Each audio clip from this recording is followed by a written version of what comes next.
فلا تطع المكذبين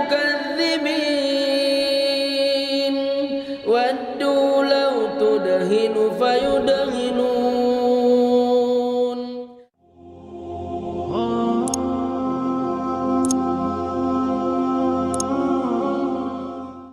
When you see Kaaba and you see all the people who come and do tawaf near Kaaba, you have a feeling that you can imagine it. It was a dream come true, and I thank God I'm a Muslim person.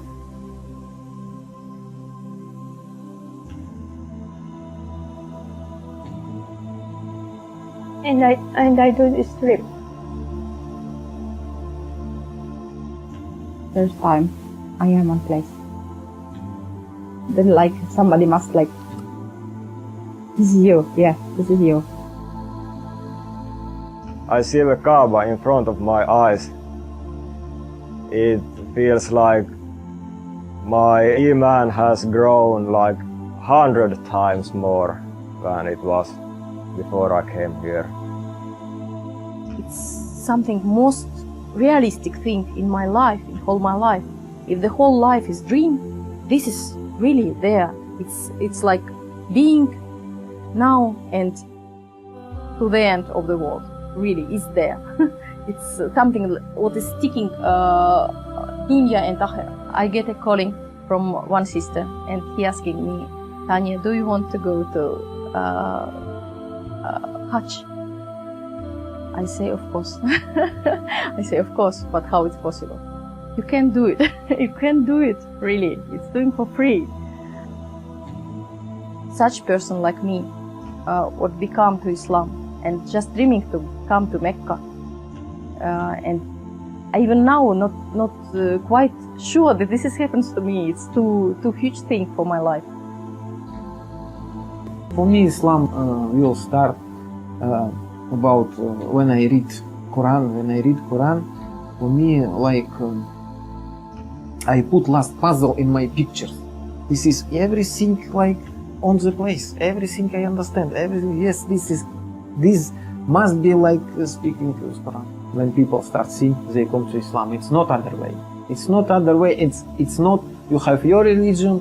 You have your religion. No. It's not that. It's only one religion in the world, and this is Islam. And this speaking all holy books. All holy books. My friend, with him I speak so much. We talking. We not take Quran. We take the Bible. We talking. I show him this one, and he comes to Islam. Alhamdulillah. This kind of worship for somebody who for almost his entire life hasn't done much worship, but now after 6 months to be here and do one of the best acts of worship, I cannot even explain how it feels to do this all for Allah, everything for Him. I want to see these sites as well, you know what I mean? But they do touch you, you know, when you hear the stories about it and, you know, you hear the... I had never been on the pilgrimage to Mecca before. This was my first time. I think now I'm becoming more aware of the scope. One of the challenges actually being in Mecca alone is really the type of patience you have to have. You know, imagine a few million people arriving in one place. You have to be very patient. Along the whole way, there was all these like reminders from God. You see a lot of poverty along the way. You're reminded of how blessed you are to have what you have. And at the end of it all, it's like, what are you ungrateful for?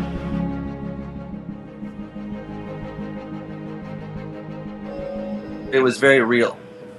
Thinking about my past, thinking about what's transpired over the past 30-something years. I felt the ecstasy, I felt the peace of heart.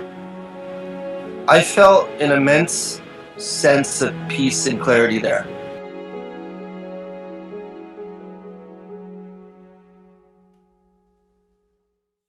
been a camp today. You say it's the first day of Hajj for us. There are lots of tents, and then people are moving about with two white clothes. And the reason for that is about equality and making people equal. There's no rank, there's no superiority policy here. You're all equal in the eyes of God.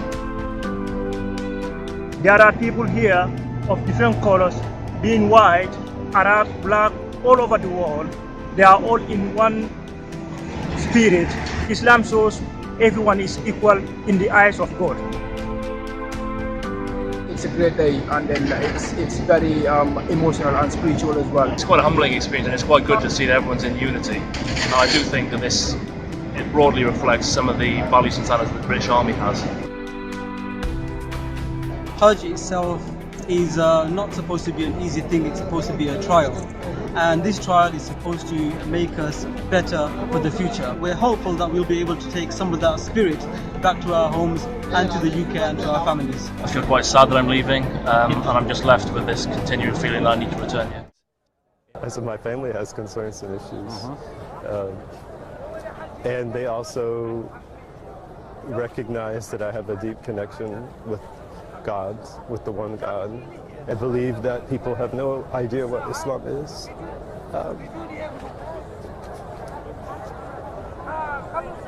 Originally from Texas, Habib now lives in California. He says his biggest challenge is to change misconceptions in America about Islam. ولا تطع كل حلاف مهين